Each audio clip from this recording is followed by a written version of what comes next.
Flex ko itong ginagamit ko na cream, day cream. Ito yung Sakura Whitening Glowing Cream. I-review ko sa inyo ito. Ang ganda-ganda niya. Talaga namang hindi ako manghihiyang i-flex ito sa inyo at napakaganda. Unang-una, buy one, take one. Kaya talaga namang napakamura na, napakaganda pang gamitin. Ayan o. Ito yung mukha ko nung walang Sakura. So, glowing cream to. Meron din siyang SPF, meron siyang SPF 50+++ na talaga namang kahit di kayo mag-sunscreen, safe na safe ito sa araw. Ayan. So, ayan siya. Buy one, take one for only 132 or 36, something like that. Wala pong 150. Ilalagay ko sa description ng yung link para kung gusto nyo i-try, tap nyo lang yung link and just try to use it.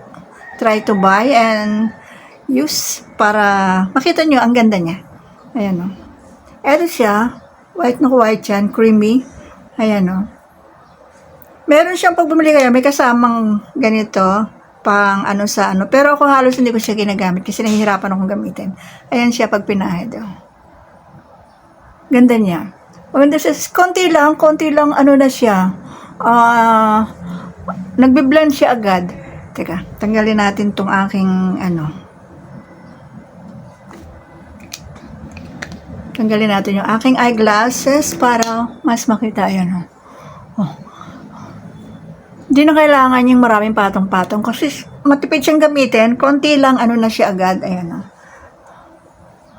Hindi na kailangan mag-sunscreen kasi meron na siyang SPF 50+, PA+++, at talaga namang ang ganda niya sa skin. Hindi siya hindi siya nag-white clot, yung namumuo-muo, hindi.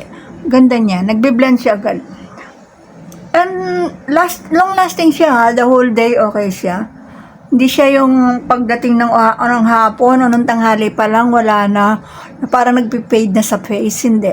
The whole day, pag naglagay ako sa umaga, hanggang the whole day na siya, hindi na siya hindi na ako re-reapply or what, kasi nga, okay na siya. O, diba? Ayan o. Ganda niya sa face.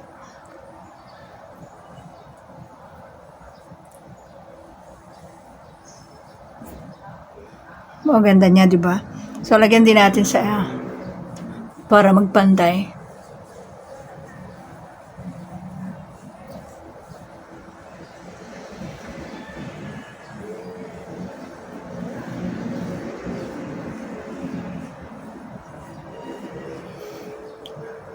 Safe. Diba ganda? Hindi na kailangan patong-patong.